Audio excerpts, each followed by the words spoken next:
বাংলাদেশি পণ্য আমদানিতে ৩৫% শুল্ক আরোপের ঘোষণা ট্রাম্পের ১ আগস্ট থেকে কার্যকর। রাজনৈতিক অনৈক্যই গণ অভ্যুত্থানের প্রত্যাশা পূরণ হয়নি বলছেন জুলাই যোদ্ধারা, বিভক্তির কারণে চাপে অন্তর্বর্তী সরকার। এখনো ঊর্ধ্বমুখী চালের বাজার, মাসের ব্যবধানে কেজিতে বেড়েছে ৬ টাকা পর্যন্ত, মজুতদারদের বিরুদ্ধে কারসাজির অভিযোগ। এবং ডেঙ্গুতে আরও ৩ জনের মৃত্যু, ২৪ ঘন্টায় বছরের সর্বোচ্চ আক্রান্তের রেকর্ড। ক্রমেই ভয়াবহ হচ্ছে বরগুনার পরিস্থিতি।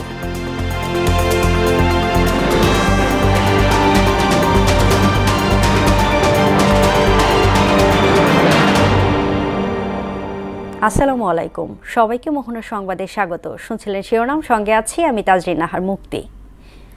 এবারে বিস্তারিত। বাংলাদেশ থেকে আমদানি করা পণ্যের উপর ৩৫% শুল্ক আরোপের ঘোষণা দিয়েছে মার্কিন প্রেসিডেন্ট ডোনাল্ড ট্রাম্প।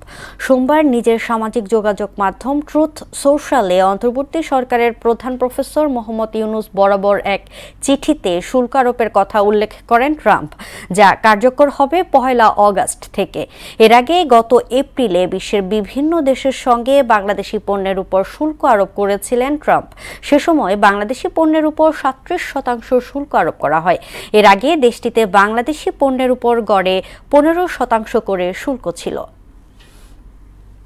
এবার জুলাই গণ অভ্যুত্থান নিয়ে আমাদের বিশেষ আয়োজন রক্তাক্ত জুলাই।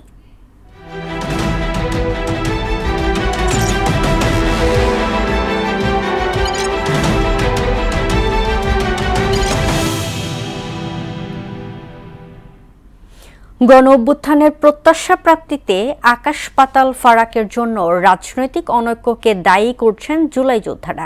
এভাবে চলতে থাকলে দেশ থেকে কখনোই বৈষম্য দূর হবে না বলে মনে করেন তারা। এদিকে আন্দোলন পরবর্তী সময়ে রাজনৈতিক দলের বিভক্তি সরকারকে নানামুখী চাপে ফেলেছে বলে মত দিয়েছেন রাষ্ট্রবিজ্ঞানীরা। যদিও রাজনীতিকরা বলছেন প্রত্যাশা প্রাপ্তির সম্ভাবনা এখনও শেষ হয়ে যায়নি। জুলাই আন্দোলন নিয়ে উষা ফেরদৌসের ২ পর্বের ধারাবাহিক প্রতিবেদনের শেষ কিস্তি আজ। বাঙালি জাতির ইতিহাসে অনন্য বীরত্বের গল্প এবং সংগ্রামের বিজয় অর্জনের অসংখ্য জলজলে অধ্যায় আছে। ৫২, ৭১, ৯০-এর ধারাবাহিকতায় ২০২৪-এ ফ্যাসিস্ট শাসক গোষ্ঠীর নরহত্যার বীভৎস উল্লাসের কাছেও হার মানেনি ছাত্র জনতা। ছাত্র জনতার এই অভ্যুত্থানে অভূতপূর্ব বিজয় অর্জন হলেও দেশের ভবিষ্যৎ নিয়ে তরুণদের মধ্যে এক ধরনের সংশয় সৃষ্টি হয়েছে। এখনো তো সেরকম আমরা আসলে অভূতপূর্ণ কোনো উন্নতি বা কোনো পরিবর্তন দেখতে পাচ্ছি না। জুলাই আন্দোলনের মেইন জিনিসটাই ছিল হচ্ছে বৈষম্য বিরোধী আন্দোলন। বৈষম্য এখনো সম্পূর্ণরূপে উঠে যায়নি। আমরা সবাইও কিন্তু এখন ফেড আপ যে আমরা যেরকমভাবে চাচ্ছিলাম সেগুলো কিন্তু সেভাবে আগাচ্ছে না। সো হ্যাঁ, আসলে ওই মোমেন্টে আমরা সবাই এটাই মনে হয়েছিল যে আসলে সরকার পতন ছাড়া আর কোনো উপায় নেই। রাষ্ট্রবিজ্ঞানীরা বলছেন ১৭ বছরের একনায়কতন্ত্রের বিষ বাষ্প অল্প সময়ে নির্মূল সম্ভব নয়। তবে রাজনৈতিক ঐক্য থাকলে এ বাধা কাটিয়ে ওঠা মোটেও মুশকিল নয়। আমরা ধরে নিচ্ছি যে আমাদের প্রত্যাশা অনেক বেশি ছিল, কিন্তু সেটা অনেক ক্ষেত্রে পূরণ হয়নি। বিজয়ের পরে যে প্ল্যাটফর্মে এককভাবে সকলকে সহযোগিতা করা বা দেশের স্বার্থে যে সংস্কারগুলো করা, দেশের স্বার্থে যে রিফর্মসগুলো বা যে উন্নয়নগুলো করা, সেক্ষেত্রে কিন্তু রাজনৈতিক দলগুলো বিভক্ত হয়েছে এবং এর ফলে তত্ত্বাবধায়ক সরকার বেকায়দায় পড়েছে অনেকগুলো ইস্যুতে। রাজনীতিবিদদের মতে ব্যক্তি ও দলের ঊর্ধ্বে থেকে দেশের স্বার্থকে অগ্রাধিকার দিতে হবে, তাহলেও দূর হবে বৈষম্য ও ভেদাভেদ। আমি মনে করি না যে জুলাই অর্জন খাটো হয়েছে বা ব্যর্থ হয়েছে। আমরা আরো বেশি অর্জন করতে পারতাম বা আরো বেশি অর্জন করতে পারি যদি সেই চেতনাকে আমরা আবার কিছুটা হলেও ফিরিয়ে এনে আমরা ঐক্যবদ্ধ থেকে মৌলিক বিষয়গুলোতে ঐক্যমত্য তৈরি করে দেশকে আগিয়ে নিয়ে যাওয়ার জন্য আমরা সিদ্ধান্ত করি। ব্যক্তি স্বার্থ, দলীয় স্বার্থ একটুখানি ঊর্ধ্বে উঠে আমরা দেশের স্বার্থটাকে যদি আমরা অগ্রাধিকার দেই তাহলে দেশটা ভালো থাকবে। দেশ ভালো থাকলে আমি ভালো থাকবো, আমার রাজনীতি ভালো থাকবে। জুলাই আন্দোলনে গা শিওরে ওঠা ঘটনাগুলোর একটি ছিল জনগণের জানমালের রক্ষার দায়িত্বে থাকা আইনশৃঙ্খলা বাহিনীর সদস্যরা প্রাণঘাতী বুলেটে অবলীলায় হত্যা করেছে শত শত নিরীহ মানুষকে, হাত পা চোখ হারিয়েছেন হাজারো মানুষ। উষা ফেরদৌস, মোহনা সংবাদ, ঢাকা। চট্টগ্রামের বাজারে কমছে না চালের দাম। 50 কেজির বস্তা প্রতি দাম বেড়েছে 250 থেকে 300 টাকা, আর খুচরায় কেজি প্রতি 5 থেকে 6 টাকা বেড়েছে প্রায় সব ধরনের চালের দাম। বড় বড় প্রতিষ্ঠানগুলোর মজুতের কারণে দাম বাড়ছে বলে অভিযোগ চাল ব্যবসায়ীদের। সুমন কুমারদের প্রতিবেদন, জানাচ্ছেন আফরিন পপি। এক মাসের ব্যবধানে চট্টগ্রামে বেড়েছে প্রায় সব ধরনের চালের দাম। খুচরা পর্যায়ে প্রতি কেজি চালে 4 থেকে 6 টাকা বাড়তি গুনতে হচ্ছে। এর মধ্যে সরু চালের দাম বেড়েছে সবচেয়ে বেশি, আর কাটারি, জিরা শাইল, নাজির শাইল ও মিনিকেট সহ প্রায় সব ধরনের চালের 50 কেজির বস্তা প্রতি দাম বেড়েছে 250 থেকে 300 টাকা। হঠাৎ করে চালের দাম বৃদ্ধি পাওয়ায় বিপাকে ক্রেতারা। দাবি জানালেন চালের বাজারের সিন্ডিকেট নিয়ন্ত্রণের। যে চাল আমি আগে 1800-1750 টাকা দিয়ে কিনছি, সেটা আমাকে 2000 টাকা দিয়ে কিনতে হচ্ছে। চালের দাম যেভাবে বৃদ্ধি পাচ্ছে, এখন আমাদের গাড়ি চলে মানে অতটা খরচ করার ইয়েটা মানে অনেক কষ্ট হয়ে যাচ্ছে। খরচের সাথে ইনকামের সাথে হইতেছে না। 200 পাই 300 পাই, কি চাউল কিনবো না ডাউল কিনবো না তেল কিনবো। সরকার যদি সিন্ডিকেট নিয়ন্ত্রণ করতে না পারে তাহলে আমাদের জনগণের জন্য বড় হুমকি হয়ে যাবে। উত্তরবঙ্গের মিলাররা সিন্ডিকেট করে চালের দাম বাড়াচ্ছে বলে জানান পাহাড়তলী বণিক সমিতির সাবেক সাধারণ সম্পাদক। 4-5টা কারণে এই চাউলের বাজারটা অস্থিতিশীল সৃষ্টি হয়েছে। তো এই অস্থিতিশীল থাকার কথা না, দেশে পর্যাপ্ত পরিমাণ দাম চাল আছে, কোনো দাম চালের কোনো অভাব বলতে কোনো কিছুই নেই। দীর্ঘদিন ধরে সিন্ডিকেটের বিরুদ্ধে কথা বলার পরও চালের দাম নিয়ন্ত্রণে আসছে না।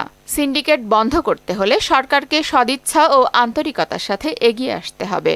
চাল নিয়ে যখন সংকটগুলো তৈরি হয় অথবা চাল নিয়ে যখন ক্রাইসিস বেশি হয়, তখন আমরা দেখি যে ভোক্তা সংরক্ষণ অধিদপ্তর অথবা খাদ্য বিভাগ অথবা জেলা প্রশাসন তারা কিন্তু খুচরা এবং পাইকারি বাজারে মনিটরিং জোরদার করেন।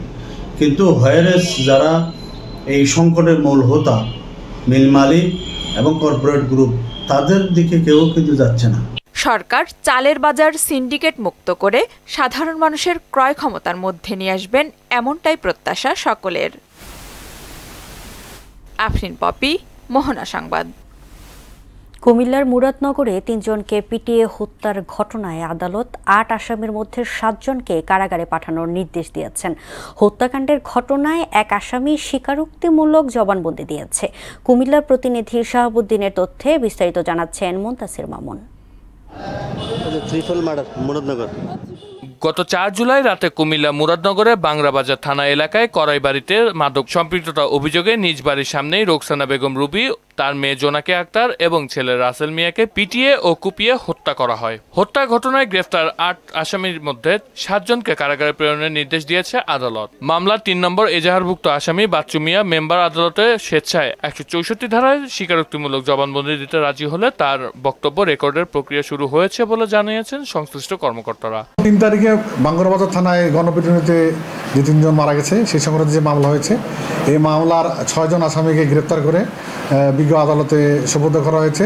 সোপর্দ করার মধ্যে 5 জন আসামিকে বিজ্ঞ আদালত, সিদ্দিক আদালত, judicial magistrate, senior judicial magistrate আমলে আদালত 5-এর বিজ্ঞ বিচারক জেলা হাজতে প্রেরণ করেছেন এবং এই মামলার 6 জনের মধ্যে একজন আপনার ঘটনার স্বীকারোক্তিমূলক জবানবন্দি প্রদান করার উদ্দেশ্যে ফৌজদারি কার্যবিধি 164 ধারা মোতাবেক জানেন তার জবানবন্দি তিনি প্রদান করতে ইচ্ছা পোষণ করেছেন। রবিবার বিকেলে ঢাকায় র্যাবের হাতে আটক 6 জনকে কুমিল্লা আদালতে হাজির করলে 5 নম্বর চিফ জুডিশিয়াল ম্যাজিস্ট্রেট আদালতের বিচারক সিদ্দিক আজাদ তাদের জামিন নামঞ্জুর করে কারাগারে পাঠানোর নির্দেশ দেন। এর আগে শনিবার সন্ধ্যায় সেনাবাহিনীর হাতে আটক 2 আসামিকে আদালতে হাজির করা হলে আদালত 11 এর বিচারক মমিনুল হক তাদের কারাগারে প্রেরণের নির্দেশ দেন। যারা মব ক্রিয়েট করেছে, মব ক্রিয়েটর অলরেডি আমি বলে দিয়েছি যে বাচ্চু মেম্বার ছিল, মূলত সেই সালিশটা করেছিল এবং সেখানে যে ঘটনায় যে পরবর্তী চেয়ারম্যানও আসে, বাচ্চু মেম্বার ছিল। এখানে আরেকজন আসামি রবিউল, তার ভাইয়ের মোবাইলটা চুরি হয়েছে, সেও এখানে ছিল। তো এখানে অলরেডি 3-4 জন কিন্তু মানে মেইন অ্যাকিউজ যারা এই মবটাকে ইন্ধন দিয়েছে তাদের কিন্তু অ্যারেস্ট করা হয়েছে। এই ঘটনায় নিহত রোকসানার মেয়ে রিক্তা আক্তার বাদী হয়ে 38 জনের নামে উল্লেখ সহ অজ্ঞাত আরো 25 জনের বিরুদ্ধে মামলা করেন। এখন পর্যন্ত র্যাব ও সেনাবাহিনী 8 জনকে গ্রেফতার করেছে। আমার 3টা বোন এক এক জায়গায় আমরা পলায়ে গেছি। আমার 2 বোনকে ওরা খুঁজে আইনাই না, ওরা পিটায় কুপাইয়া ওরা মারছে। এই ঘটনায় এলাকায় চরম উত্তেজনা বিরাজ করছে। স্থানীয়দের মাঝে আতঙ্ক ছড়িয়ে পড়লে অতি দ্রুত আসামিদের গ্রেফতারে স্বস্তি ফিরেছে নিহত পরিবারের। পলাতক অন্যান্য আসামিদের গ্রেফতারের অভিযান চলছেও বলে জানান তারা। মুনতাসির মামুন, মোহনার সংবাদ, ঢাকা। রাজধানী ঢাকা সহ সারা দেশে ডেঙ্গু পরিস্থিতি ক্রমেই ভয়াবহ হয়ে উঠেছে। গেল 24 ঘন্টায় এ রোগে আক্রান্ত হয়ে 3 জনের মৃত্যু হয়েছে। এ সময় হাসপাতালে ভর্তি হয়েছেন 492 জন, যা এবছরের সর্বোচ্চ আক্রান্তের রেকর্ড। এসব রোগীর মধ্যে সর্বোচ্চ 154 জন ভর্তি হয়েছে বরিশাল বিভাগের বিভিন্ন হাসপাতালে। সোমবার বিকেলে স্বাস্থ্য অধিদপ্তরের হেলথ ইমার্জেন্সি অপারেশন সেন্টার ও কন্ট্রোল রুম থেকে পাঠানো এক সংবাদ বিজ্ঞপ্তিতে এ তথ্য জানানো হয়। এদিকে বরগুনায় কমছে না ডেঙ্গু আক্রান্ত রোগীর সংখ্যা, বাড়ছে মৃত্যুও। বরগুনায় 250 শয্যা বিশিষ্ট জেনারেল হাসপাতালেই ভর্তি হয়েছেন 76 জন। হাসপাতালটিতে বর্তমানে ডেঙ্গুতে আক্রান্ত মোট ভর্তি রোগীর সংখ্যা 166 জন। জেলার বিভিন্ন হাসপাতালে ভর্তি রয়েছেন আরও 26 জন। এবছর জেলায় এখনও পর্যন্ত 3459 জন ডেঙ্গু আক্রান্ত রোগী হাসপাতালে চিকিৎসা নিচ্ছেন। চিকিৎসাধীন অবস্থায় এখনও পর্যন্ত 6 জন আক্রান্ত রোগীর মৃত্যু হয়েছে। দর্শক, এ নিয়ে আরো জানাতে বরগুনা থেকে আমাদের সাথে যোগ দেবেন সহকর্মী সাগর আকন। সাগর, ডেঙ্গুর সর্বশেষ পরিস্থিতি কি আমাদের জানাবেন?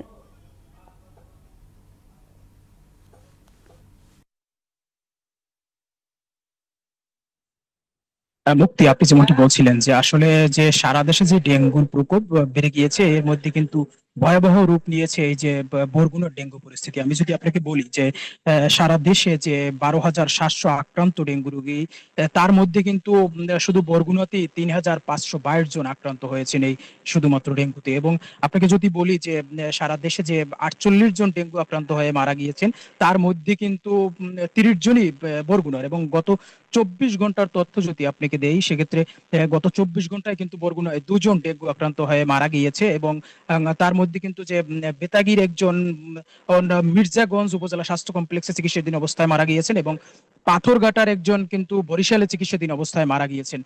এ নিয়ে কিন্তু বলতে পারি যে আসলে যে বরগুনার যে পরিস্থিতি খুবই খারাপ অবস্থা। এবং আপনাকে যদি মশক নিধনের কথা বলি, যে প্রশাসন বা পৌর সবার যারা প্রশাসক রয়েছে তাদের কথা যদি বলি, আসলে মশক নিধনের কিন্তু তেমন কোনো আসলে চিত্র আমরা দেখতে পাইনি। শুধু দেখেছি যে প্রচারণার মধ্যেই কিন্তু সীমাবদ্ধ রয়েছে এই বরগুনার যে ডেঙ্গু পরিস্থিতি নিয়ন্ত্রণের জন্য। এছাড়া কিন্তু দেখেছি আমরা বিভিন্ন স্বেচ্ছাসেবী সংগঠনকে গ্রামে গ্রামে গিয়ে, ঘরে ঘরে গিয়ে তারা সচেতন করার চেষ্টা করছে মানুষকে। এবং এই যে ডেঙ্গুর যে প্রভাব, এটি কিন্তু শুধু শহর কেন্দ্রিক এখন নেই, এখন কিন্তু বরগুনার বিভিন্ন উপজেলায় এটি কিন্তু ছড়িয়ে পড়েছে। এবং গ্রাম পর্যায়ে কিন্তু খুব ভয়াবহ রূপ নিয়েছে এই ডেঙ্গু পরিস্থিতি। এবং আপনাকে আরেকটি বিষয় আমি জানিয়ে রাখি, সেটি হচ্ছে যে বরগুনার যে এই ডেঙ্গু পরিস্থিতি, এটি কিন্তু স্বাস্থ্য বিভাগ বলছে যে শুধুমাত্র যে বৃষ্টির পানি সংরক্ষণের কারণেই কিন্তু এই ডেঙ্গুর যে প্রভাব সেটি কিন্তু বরগুনাতে বেড়ে গিয়েছে। কারণ সঠিকভাবে বৃষ্টির পানি সংরক্ষণ করা হচ্ছে না, এজন্যই কিন্তু প্রতিটি ঘরে ঘরে ডেঙ্গুর যে প্রভাব সেটি কিন্তু বেড়ে গিয়েছে। তো সেক্ষেত্রে স্বাস্থ্য বিভাগ বলছে যে আসলে সচেতনতার পাশাপাশি যে মশক নিধনের যে ব্যবস্থা, সেটি টোটাল জেলা জুড়ে কিন্তু সেটি অব্যাহত রাখতে হবে, নয়তো কিন্তু এই যে ডেঙ্গু পরিস্থিতি এটি কিন্তু সামাল দেওয়া যাবে না। তো মুক্তি, এই ছিল বরগুনা থেকে ডেঙ্গু পরিস্থিতি সবশেষ। সাগর, আপনাকে ধন্যবাদ। লাভজনক হওয়ায় নওগাঁয় বাড়ছে বস্তায় আদা চাষ। কীটনাশকের ব্যবহার কম এবং বেশি খরচ হয় না বলে আগ্রহী হচ্ছেন কৃষকরা। আর বস্তায় আদা চাষে কৃষকদের উদ্বুদ্ধ করছে নওগাঁ জেলা কৃষি বিভাগ। হাবিবুর রহমানের প্রতিবেদন, জানাচ্ছেন সিফাত রহমান জেসি। নওগাঁ জেলার পত্নীতলা, পোরশা, সাপাহার, ধামিরহাট, মান্দা, বদলগাছি, রানীনগর সহ 11টি উপজেলায় বাণিজ্যিকভাবে শুরু হয়েছে বস্তায় আদা চাষ। জেলার কৃষকরা দিন দিন ঝুঁকছেন বস্তায় আদা চাষে। এতে পারিবারিক চাহিদা পূরণের পাশাপাশি অর্থনৈতিকভাবেও স্বাবলম্বী হচ্ছেন তারা। কৃষকরা জানান পতিত জমিতে সহজেই বস্তায় আদা চাষ করা সম্ভব। তাছাড়া কৃষি অফিস থেকেও তাদের সব ধরনের পরামর্শ দেয়া হচ্ছে। বস্তা যদি আপনারা করেন ছাদে অথবা বাসার উঠানে অথবা বাগানে, তাহলে আমার মনে হয় যে আপনাদের আর আদা কিনে খেতে হবে না। অফিস থেকেও কিছু সহযোগিতা পেলাম, দিয়ে আদা চাষ করলাম, অনেক সুন্দর আদা হয়েছিল। আদা সুন্দর হয়েছে, আপনারা যদি পারেন আরো সুন্দরভাবে আদা তৈরি করবেন। আদা বিনা খরচে অল্প আমরা আদা বেশি পাই। বস্তায় আদা চাষ পদ্ধতি সহজলভ্য এবং কীটনাশকের ব্যবহার কম বলে জানান এই কর্মকর্তা। তাই কৃষকদের পরামর্শ দিচ্ছেন। আদা চাষের জন্য যে পরিবেশ দরকার, এই পরিবেশটা অনেক সময় অনেক এলাকায় দেওয়া সম্ভব হয় না। সেক্ষেত্রে যদি বস্তায় আদা চাষ করা যায় তাহলে আমরা খুব ইজিলি এই আদা চাষ করতে পারি। আমাদের কাছে আসলে আমরা কিভাবে চাষ করছি, কখন কি দেওয়া লাগবে, কি যত্ন নেওয়া লাগবে, সব কিছু বিষয়ে আমরা পরামর্শ দেওয়ার চেষ্টা করছি। বস্তায় আদা চাষ একটি লাভজনক ফসল জানিয়ে এই কর্মকর্তা বললেন, কৃষকরা নিজেদের চাহিদা পূরণের পাশাপাশি বিক্রি করে লাভবান হতে পারেন। বস্তায় আদা চাষ একটা লাভজনক ফসল। এই বস্তায় আদা চাষ করে অনেক কৃষক বাড়িতে মশলার চাহিদা, আদার যে চাহিদা থাকে সেটা নিরূপণ করতে পারে এবং বাণিজ্যিকভাবে বিক্রি করে লাভবান হতে পারে। বস্তায় আদা চাষের মাধ্যমে নওগাঁর কৃষকরা স্বাবলম্বী হওয়ার পাশাপাশি অর্থনীতিতেও ভূমিকা রাখবেন বলে প্রত্যাশা সবার। সিফাত রহমান, জেসি, মোহনা সংবাদ। এবার সারা দেশে অনুষ্ঠিত সভা সমাবেশ নিয়ে প্রতিনিধিদের তথ্যচিত্রের ডেস্ক রিপোর্ট। জুলাই আন্দোলনে আহত ও নিহতদের পরিপূর্ণ মুক্তিযোদ্ধা সম্মানী ভাতা এবং বিগত ফ্যাসিস্ট সরকারের সময় থেকে যে সকল সরকারি কর্মকর্তা কর্মচারী কর্মরত রয়েছেন তাদের অপসারণের দাবিতে ঝালকাঠিতে মানববন্ধন করা হয়েছে। ব্রাহ্মণবাড়িয়ায় উচ্চ রক্তচাপ ও ডায়াবেটিসের মতো অসংক্রামক রোগ নিয়ন্ত্রণে 3 দিনব্যাপী অনুষ্ঠিত হচ্ছে এনসিডিসি প্রশিক্ষণ কর্মশালা। ভোলার তমুজউদ্দিন উপজেলার বিএনপি যুগ্ম আহ্বায়ক ইব্রাহিম হাওলাদারকে মিথ্যা অপপ্রচার ও ষড়যন্ত্রের ভিত্তিতে দলীয় পদ থেকে বহিষ্কারের প্রতিবাদে মানববন্ধন ও বিক্ষোভ সমাবেশ অনুষ্ঠিত হয়েছে। বিআইটি কাঠামোর দাবিতে বরিশাল ইঞ্জিনিয়ারিং কলেজের শিক্ষার্থীরা সংবাদ সম্মেলন করেছেন। ঝালকাঠির রাজাপুরে অপপ্রচার প্রতিবাদে সংবাদ সম্মেলন করেছেন রাজাপুর উপজেলা যুবদলের যুগ্ম আহ্বায়ক আবু সায়েম আকন। চট্টগ্রামের মিরসরাইয়ে বারৈয়াহাট পৌরসভার 2025-26 অর্থ বছরের বাজেট 60,91,65,167 টাকা 98 পয়সার বাজেট ঘোষণা করেন উপজেলা নির্বাহী কর্মকর্তা তাহসিন তারিন, মোহনা সংবাদ। এবার আন্তর্জাতিক প্রসঙ্গ। গাজা ভূখণ্ডে ইসরায়েলি হামলায় গত 24 ঘন্টায় আরও শতাধিক মানুষ নিহত হয়েছে। এতে প্রাণ হারানো ফিলিস্তিনিদের সংখ্যা দাঁড়ালো 57,520 জনে। এদিকে ভারী বৃষ্টিতে সৃষ্ট বন্যায় টেক্সাসে প্রাণহানি বেড়ে দাঁড়িয়েছে 100-তে। শুক্রবার থেকে লাগাতার বৃষ্টি শুরু হয় টেক্সাসে। এতে অঙ্গরাজ্যের স্যান অ্যান্টোনিও শহরে গুয়াদালুপ নদীর পানি বেড়ে এ বন্যা হয়। এর মধ্যে রাজ্যটিতে নতুন করে ঝড়ের আভাস দিয়েছে আবহাওয়া বিভাগ। দর্শক, এই পর্যায়ে জানিয়ে দিচ্ছি আজকের সংবাদপত্রের গুরুত্বপূর্ণ শিরোনামগুলো।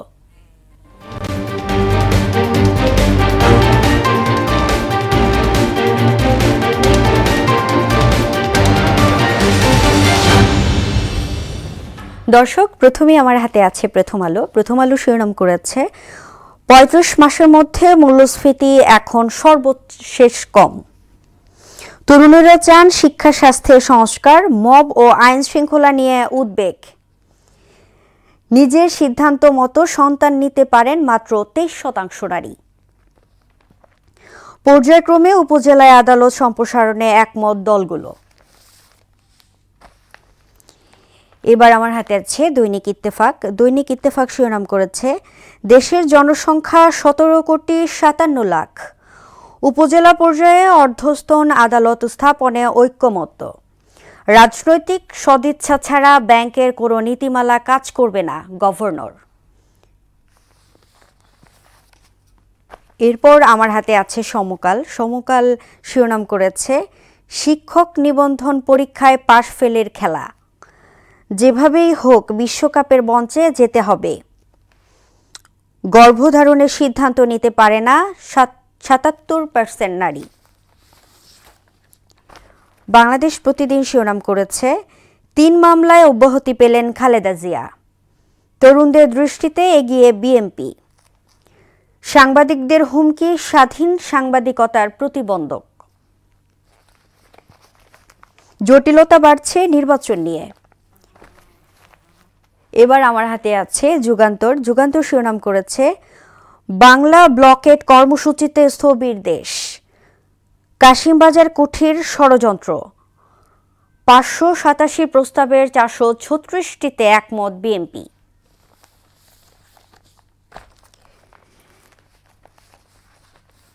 এবার আমার হাতে আছে বণিক বার্তা। বণিক বার্তা শিরোনাম করেছে, যুক্তরাষ্ট্র বাংলাদেশে চুক্তি হওয়া নিয়ে উদ্বেগ ও সংশয়।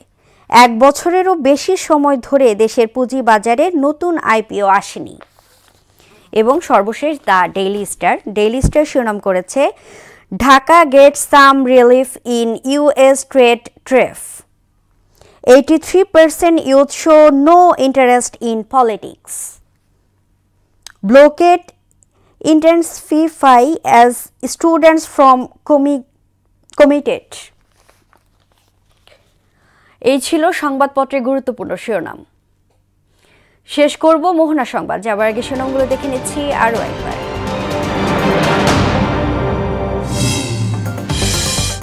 বাংলাদেশি পণ্য আমদানিতে 35% শুল্ক আরোপের ঘোষণা ট্রাম্পের, 1 আগস্ট থেকে কার্যকর।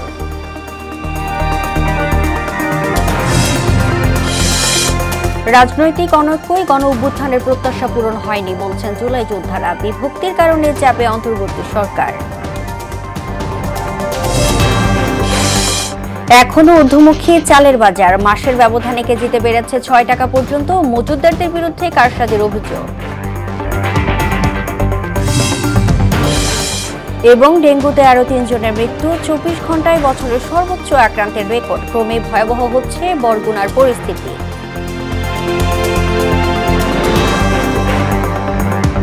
এই ছিল মোহনার সংবাদে। পরবর্তী সংবাদ দুপুর 1টায়। এর আগে সকাল 11টায় দেখবেন সংবাদ এক নজরে। মোহনার সবশেষ খবর জানতে ভিজিট করুন www.mohona.tv। সংবাদ দেখতে পারেন ফেসবুক ও ইউটিউবেও। এতক্ষণ সঙ্গে থাকার জন্য ধন্যবাদ।